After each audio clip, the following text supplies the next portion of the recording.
Bonjour à tous et bienvenue sur ma chaîne. J'aimerais remercier tous ceux et celles qui ont pris la peine de s'abonner récemment à la chaîne. C'est quand même incroyable qu'en peine une semaine et demie, nous avons déjà quasiment atteint 1000 abonnés.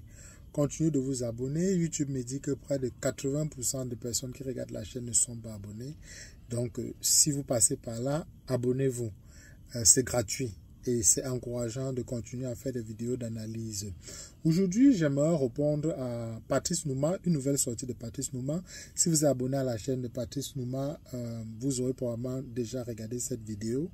Et si vous n'êtes pas abonné à la chaîne de Patrice Nouma, ne vous inquiétez pas, je vais essayer de vous donner un bref résumé de ce qui se passe.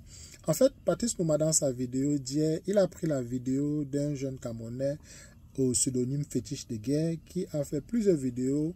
En tout cas, j'ai déjà regardé moi-même cette vidéo-là avant où il explique que le professeur Maurice Kamto est utilisé par la France, qu'il est allé en France prendre les armes pour pouvoir déstabiliser le Cameroun. Et il utilise généralement une vidéo de Wilfried Ekanga. Quand il a eu un séminaire avec certains hauts cadres en France pour les expliquer ce que c'était le panafricanisme, il utilise donc cette vidéo-là en essayant de prouver que en fait, Wilfried Ekanga est parti négocier les armes pour déstabiliser le Cameroun.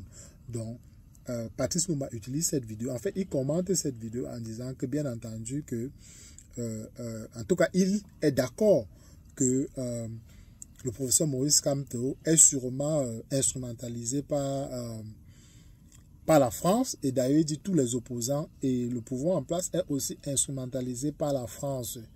Et il appelle en tout cas une mobilisation populaire pour qu'un général puisse faire un coup d'État au Cameroun.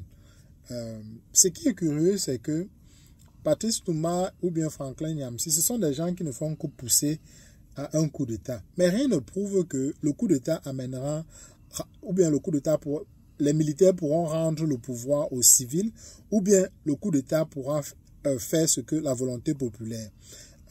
C'est pas parce que les trois militaires de l'AES sont en train d'essayer de travailler pour l'avancée du peuple de l'AES que automatiquement un coup d'État s'alignera sur la même perspective, quoi.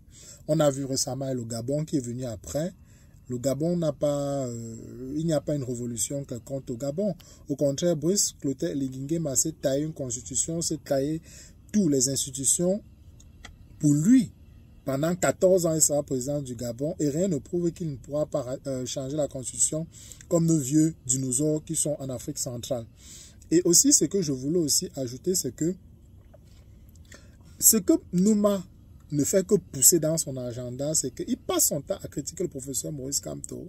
Et maintenant, il ne dit plus qu'il était corrompu avec 500 millions de francs CFA. Maintenant, c'est qu'il est influencé par les Français. Il utilise aussi une vidéo de Espoir Matomba, je ne sais pas si je prononce bien son nom, en tout cas c'était un opposant au Cameroun, disant qu'il avait été approché par le Quai d'Orsay et on lui a posé la question de savoir s'il prenait le pays, quelles étaient ses ambitions entre la relation franco-camerounaise.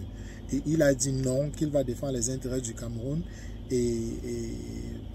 Patrice Nouma essaie d'utiliser en fait cette vidéo en disant que effectivement Maurice Kamto a été approché et il est un pion de la France.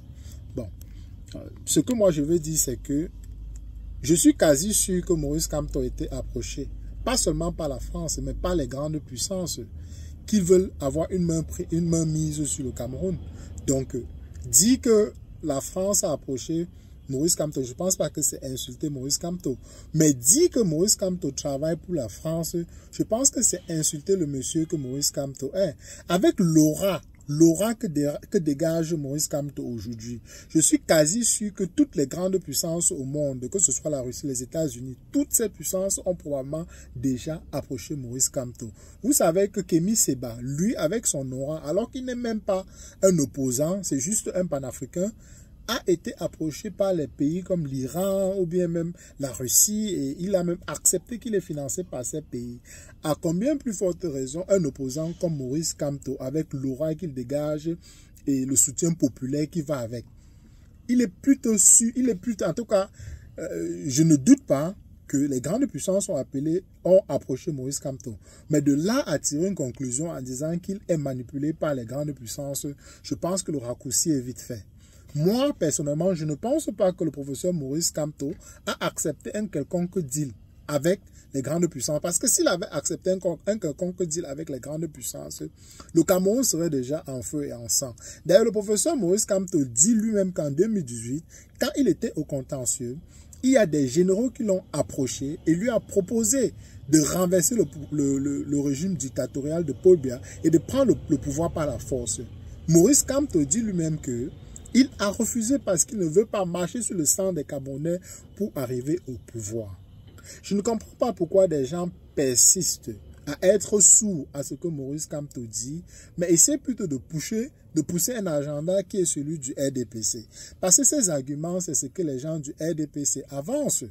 Et c'est quand même décevant d'écouter les activistes comme Patrice Touma ou Franklin Nyamsi aujourd'hui utiliser les arguments du RDPC comme quoi il est vendu, il allait en France. Les gens qui passent le temps à dire qu'ils combattent la France aujourd'hui utilisent les arguments de ceux qui travaillent pour la France pour essayer de déstabiliser le professeur Maurice Kamto. C'est d'ailleurs le but de cette chaîne. Et je pense que beaucoup de Camerounais qui écoutent ces gens-là, ce ne sont pas des personnes idiotes, quoi. C'est juste que les gens n'ont pas le temps d'allumer leur caméra pour pouvoir parler. Mais raconter ce genre de choses en longueur de journée et essayer d'influencer les gens de penser que le professeur Maurice Kamto est le diable en personne, je pense que le raccourci est trop fait.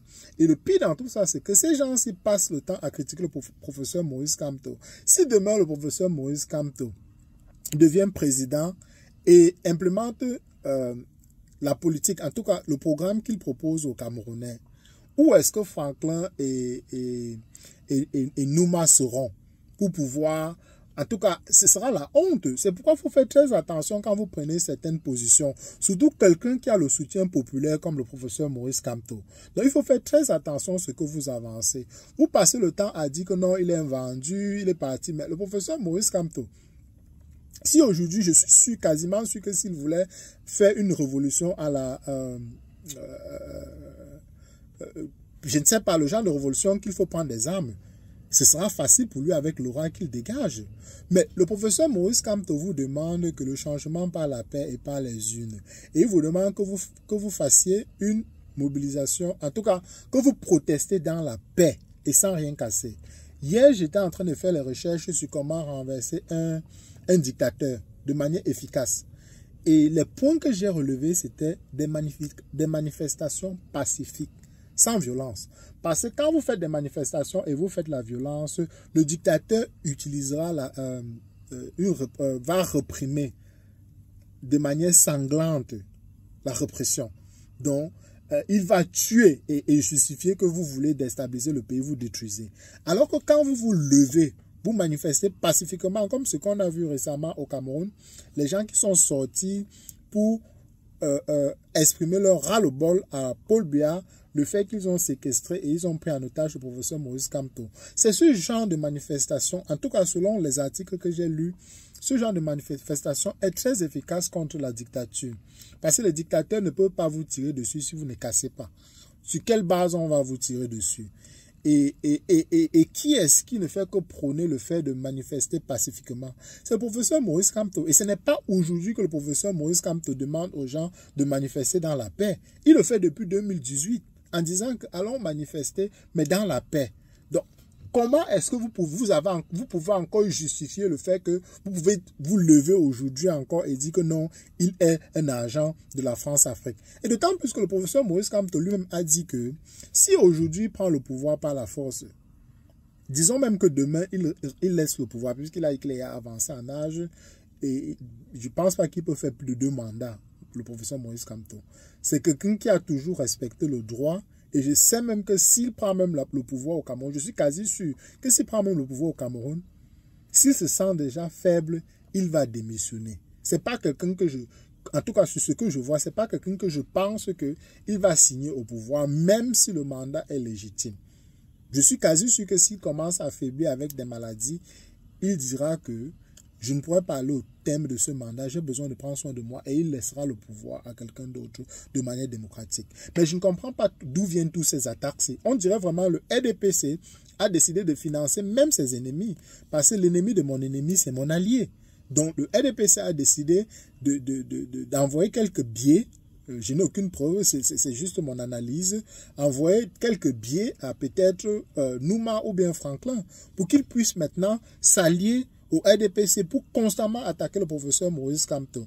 Et on ne voit pas ce genre d'attaque contre peut-être Kaba Libi ou Joshua aussi, qui a fait une piètre prestation à Canal 2 récemment. Et on a aussi vu certaines sorties de Kouagne, des sorties hasardeuses, allant même jusqu'à publier dans son compte Facebook quand un internaute lui dit que Mbamileke ne sera jamais un président, il dit que non, Kamto ne sera jamais un président. Ça, on n'a pas vu les activistes commenter ça. Chacun est resté calme. Mais il suffit que le professeur Maurice Kamto gratte son pied, bang! Ces activistes comme les Nouma, les Franklin sortiront pour se plaindre. Donc il faut arrêter avec ça, cesser de distraire la jeunesse camerounaise. Nous sommes fatigués et on sent que la fin du régime approche. Le professeur Maurice Kamto a dit que laissez-moi faire, j'utilisais le droit pour renverser la dictature. Mon rêve est de pouvoir avoir un changement pacifique dans les unes et dans la paix au Cameroun. C'est son rêve. Peut-être ce ne sera pas réalité, mais au moins c'est son rêve. Et tout ce qu'il demande aux Camerounais de faire, si les Camerounais exécutent à la lettre ce qu'ils demandent de faire, je suis quasi sûr que le régime de Paul Biya tombera. Si ce monsieur voulait prendre le pouvoir par la force, il l'aurait fait. Même la dernière manifestation qu'il y a eu au Cameroun, quand il a apaisé en demandant à ses militants de rentrer, il aurait pu se taire. Et les gens devaient continuer. Dans la nuit, il devait avoir des casses et les tensions devaient augmenter. Et ça, le pays pouvait s'embraser. Il ne l'a pas fait. Quoi d'autre est-ce que ce monsieur a besoin de faire pour que vous lui fichiez la peine? Pour que vous puissiez lui ficher la paix, Nouma, Franklin. Laissez ce monsieur tranquille. Il est beaucoup plus proche du pouvoir que jamais. Vous êtes frustré parce que en 2019, quand il était enfermé, vous avez décidé de créer un gouvernement de transition parallèle. Il a refusé de vous suivre là-dedans. Les combattants de la base disent qu'il fallait qu'on aille en prison le faire signer un document pour qu'on mette la pression sur le régime de Paul Biya. Il a refusé là et qu'il ne peut pas le faire. Nouma dit dans sa vidéo dire que non, c'est qu'il reproche au professeur Maurice Kamto, c'est que le professeur Maurice Kamto est mou. Donc, mou dans le sens où c'est pas un sanguinaire. Mais il vous a dit dès le départ qu'il n'était pas un sanguinaire, son rôle n'est pas de prendre le pouvoir par la force. Nouma, tu dis que tu es militaire. Nouma, tu dis que tu es parti du Cameroun depuis 1993. J'avais 3 ans à l'époque. Aujourd'hui, j'ai 35 ans. Donc, ça fait 32 ans que tu es dehors. Tu ne fais que bavarder. Ça a changé quoi? Le régime n'a pas peur des gens qui bavardent. Aristide Momo fait ses chroniques tous les jours. Ça ne change rien. Vous pouvez bavarder comme vous bavardez. Ça ne change rien. Il faut être sur le terrain pour pouvoir pulser. Pour pouvoir, en tout cas, poser des actes qui pourront nuire à cette réputation que le régime est en train d'essayer de montrer aux partenaires internationaux. Même si ces partenaires savent que ce sont des dictateurs. Mais ils essaient quand même de vouloir montrer un semblant de démocratie. Il faut des actes comme Maurice Kamto leur pousse à faire des fautes pour pouvoir maintenant ne plus refuser, ne plus essayer d'habiller leur dictature. Puisque les gouverneurs, en tout cas les gouverneurs, ceux qui gouvernent les pays, les grands pays, eux, ils savent que c'est la dictature. Mais le peuple de ces pays ne sait pas que c'est la dictature. Mais vous imaginez qu'ils font des répressions sanglantes et que les gens dans le monde entier commencent à faire des manifestations et disent non à la torture, non à ceci. On se lève, on marche comme on a marché pour le capitaine Ibrahim Traoré, on se lève, on marche comme on a marché pour George Floyd. Même les représentants de ces pays-là mettront la pression à Paul Biya de partir. Et c'est cette technique-là que le professeur Maurice Kamto, en tout cas je pense, est en train de vouloir faire, en tout cas parler beaucoup de bruit, comme ça les gens puissent mettre la pression aussi sur leur gouvernement, de mettre la pression sur Paul Biya de partir si jamais Paul Biya refuse. Donc il faut laisser le professeur Maurice Kamto, et je dis, je répète, si quelqu'un a une meilleure stratégie, créez votre stratégie. Pourquoi vous voulez imposer votre stratégie à quelqu'un d'autre? Lui, il a choisi cette stratégie et le peuple adhère à cela. Vous ne pouvez pas aller vous cacher au New Jersey, aux États-Unis, pour vous envoyer les enfants des autres mourir. Vous êtes bien, restez tranquille. C'est vrai que les gens qui sont au pays, ceux qui souffrent en tout cas, ce sont eux qui sont beaucoup plus prompts à aller se plaindre. Les riches, eux, ne vont pas aller se plaindre. Ce sont toujours l'enfant des pauvres, mais Maurice Kamto dit que je ne veux pas marcher sur le sang des enfants des pauvres pour aller au pouvoir. Respectez au moins cette volonté. respectez-la. Si vous ne voulez pas, si vous n'êtes pas d'accord, allez ailleurs. Allez ailleurs, créez votre parti et vos sympathisants et militants vous suivront. Mais laissez le professeur Maurice Kamto tranquille. On approche des élections. Les Camerounais n'ont plus besoin d'être distraits. Donc, arrêtez avec ça. Donc, c'était mon deuxième coup de gueule à Patrice Nouma, les amis. Je suis à 15 minutes, il faut que je m'arrête là. Sinon, je peux parler comme ça pendant des heures. Donc, si vous êtes d'accord avec moi, faites-moi savoir en commentaire. S'il y a des points que je n'ai pas mentionnés, faites-moi aussi savoir en commentaire. Continuons le combat, les amis. Octobre, c'est l'année ou jamais. On finira par chasser le tyran, le dictateur, l'impérialiste Paul Biya et sa clique. Prenez tout soin de vous et à plus tard.